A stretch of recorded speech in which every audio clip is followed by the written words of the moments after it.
So this is the point in the night where I switch from the MC to the comedian.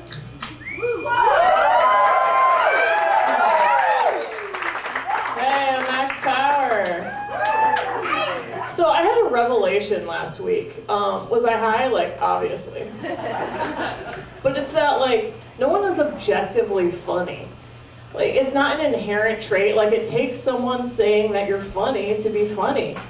Which is why, like, me saying I'm funny would be like me giving myself a nickname. Like Max Power, goddammit. But honestly, like, comedians need audiences, so I think I'm trying to say is thank you so much for coming out and supporting us tonight. Like, this rules. I think Ames is really showing up for comedy, and I appreciate that. And I also personally really like hearing like what specific jokes people like and don't, because it's so different from person to person. And I did a show in Boone this summer. My friend Ian was there with his mom, and he came up afterward. He's like, "Man, my mom really hated your set." All right. Like, yeah, she didn't laugh at a single joke. Like, okay, thanks.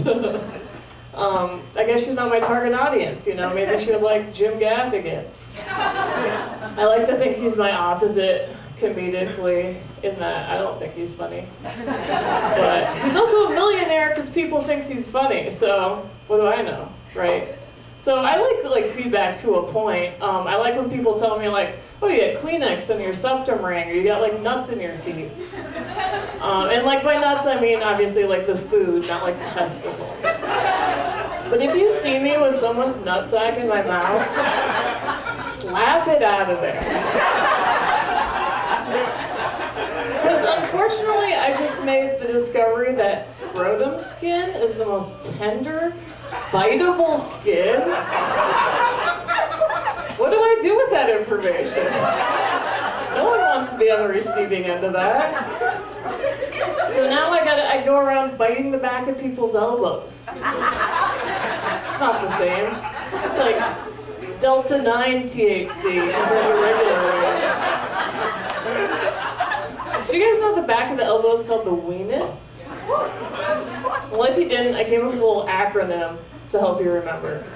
Weenus is the elbow scrotum. W-I-T-E-S, whites. If biting it is so wrong, why does it feel so white? That's dumb. But I just like wordplay. I also like the idea that we can still come up with a sentence that's never been said before. Like I was chatting with my friend the other day, and I said, check out this unfortunate fetus with glasses jizzing out an umbilical cord. That was probably new, right? I was just describing one of my dumber tattoos. And that's where I learned to like not let some dude freehand an umbilical cord. Ian's mom would hate it, guaranteed. But that's something you don't need to comment. It's like other people's tattoos, because like, what are you gonna do about it, right? Too late. You gotta keep it to things you can fix in 5 seconds, like nuts in your teeth, the food, bird shit in your hair, period blood around your mouth, you know. And all it takes is like being the bad guy for 5 seconds for the greater good, right? And I think more people should do that. Like that's the way I see pet ownership. So me and my boyfriend have like a bad cop, good cop thing with our cat. Like I have to do all the mean things. Like I have to give her medication, I have to put a collar on her. If she's sitting on his lap and he wants to get up, I have to push her off. Fucked up? I guess so she loves him more? Well, maybe she does love him more, but I think she respects me more. Like she's not waking me up at 5 in the morning to feed her because she knows I'm not a little bitch. And it's just because I'm willing to like be uncomfortable, you know, for the greater good, I think. And maybe some people would call me blunt, but that's just the way God rolled me. Yeah. That's not my joke. That's from the streets. So in that vein, though, I was like really psyching myself up to tell my coworker that he wears too much cologne. And we work in a grocery store. And it's like, I can tell every single place he's been in the last half hour, right? I can smell it. Which is kind of cool. It's like, oh, this is what being a dog is like, right? And you know what? Dogs get to bite a lot of scrotum, so maybe I'm more of a dog person than I thought. But, so I was psyching myself up, but then he told me this story. He's like, it was about this customer who comes in who's always so excited to see him because she got COVID, lost her sense of smell, but the only thing she can smell is his cologne. I'm like, I think that's kind of a red flag. But it also makes him seem like some sort of like cologne hero, you know? So I just can't bring it up now. Like, he'll never know. Unless he's here tonight. I think it's a wild trust experiment performing comedy in the community that inspires the comedy. But honestly, nothing is safe. Because like, so I was working on this bit that I was going to perform in Des Moines. And it was about how, I think it's funny how different you see an age, like whether you're like looking forward to it or looking back having already experienced it. Like I remember when I was 7 years old, my neighbor was babysitting me. He was like 13, and he found this picture that I had drawn. And it was naked women on a conveyor belt, and they're getting their boobs squeezed by mechanical pinchers. And I was so scared he was going to show my parents. I was like begging him not to. Finally, he was like, all right, I'll throw it away. You know, this is just between us. And I was so relieved. Like, as a 7-year-old, I thought you had so much power, right? But can you imagine being 13, having to show this horny kid's picture to your adult neighbors? Like, that wouldn't happen, right? Like, he took that home and jerked off to her, right? Because I remember being 13. Like, I went on a road trip with my family, just masturbated my way across the country while reading Harry Potter. And honestly, not that much has changed. Like, I'm still jerking off and reading books. And those are two things you can do simultaneously to a point, then you gotta choose one. It's the same as like being patriotic and like learning American history. Or American present, you know? So anyway, that was the bit I was working on to perform in Des Moines. And I was like, so I was promoting it on social media. It's like I got this show. And then that neighbor, who I hadn't talked to in 25 years, I didn't know we were Facebook friends, was like, hey, I live in Des Moines now, maybe I'll come to that show. Like, whoa!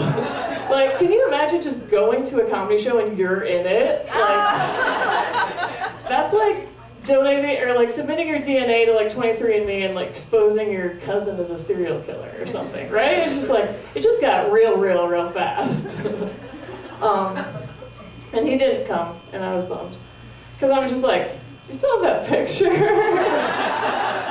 Or like, do you even remember that? Or do you remember it differently? You know, because like, honestly, we're all living in kind of different realities. And those are shaped by like our upbringing, our experiences, the algorithm, our belief systems. Like, belief is just a headlamp that we're wearing that we shine on something and it exposes possibilities.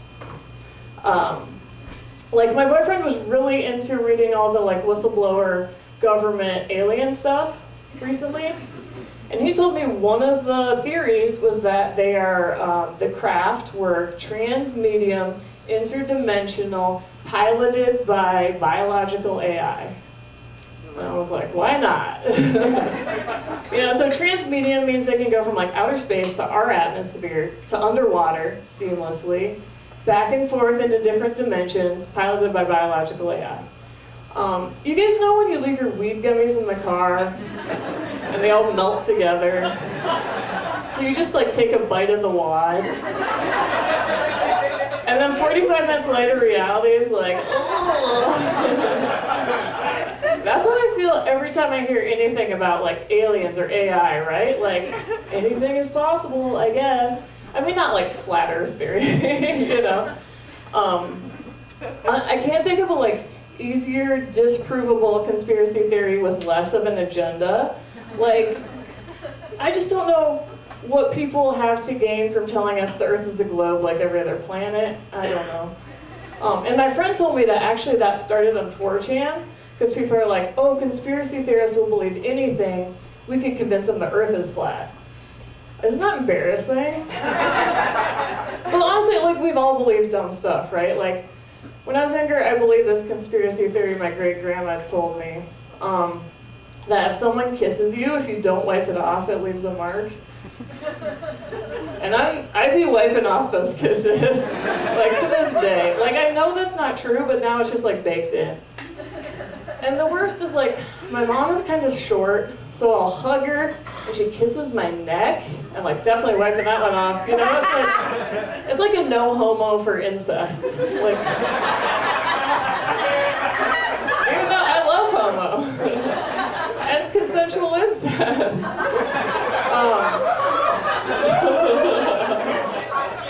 But didn't you guys wonder if, when you were conceived, your mom left her underwear around her ankle for convenience? No. Or is she fully committed? I think my mom fully committed. That's just who she is. And so she got a new neighbor recently. And side note, so I think the first dick I saw in high school was the biggest, which isn't ideal. It was like in the backseat of a car. And it was like a baked potato. That's a thing, right? Like dick like a baked potato. It's like Russian erotica or something. So anyway, the owner of this dick just moved next door to my mom. And she like knows we went to high school together, so she's been showing him pictures of me doing comedy. So I thought maybe if like, while I was telling this joke, like maybe someone could take my picture, I could send it to my mom, and I have to assume that like he would see it eventually. You know, so it'd be like a slow motion inside joke for myself. Yeah. But that's as far as the relationship would go, Matt. Okay, his name's Matt. But only because like, I just have too many Matts in my life already. Do you guys have this? Like, just like, you know too many people with the same name, so you're like, the new one comes in, another one has to go out, right? And that's like tampons, but with tampons you take the old one out, and then you put the new one in. And I'm gonna give you a second if anyone needs to like write that down. But speaking of tampons, I came home from bartending the other night. Shout out to Alluvial. And my boyfriend had some like new friends over. And as they were leaving, the woman was like, oh, I really liked your bathroom, you know, had all that weird genital art and used tampon on the floor. Like, I was like, there wasn't a used tampon on the floor. Like, what? I'm like, if there was, you did that, you know? Like, and then I used the bathroom later, there was a used tampon on the floor. And honestly, like, there's an explanation if you want to hear it. It's not like a good one. But, so I took it out in the shower and I set it like on the side of the tub, and then I guess it fell off. You know, I forgot about it. And you don't want to wear a tampon in the shower because that's the only acceptable place to watch the chunks come out. So why would you deny yourself that by plugging it up? I mean, honestly, you can do whatever you want. Like, life is a choose-your-own-adventure. It's like fashion, right? There's just so many options. You have to just choose, like, what works with your lifestyle. Like, I like overalls and coveralls because there's, like, all these pockets. I can wear my pieces of flair. I guess you can reach in there while you're walking, pull out your tampon in Tacoma, Washington, late at night. Which I found out recently.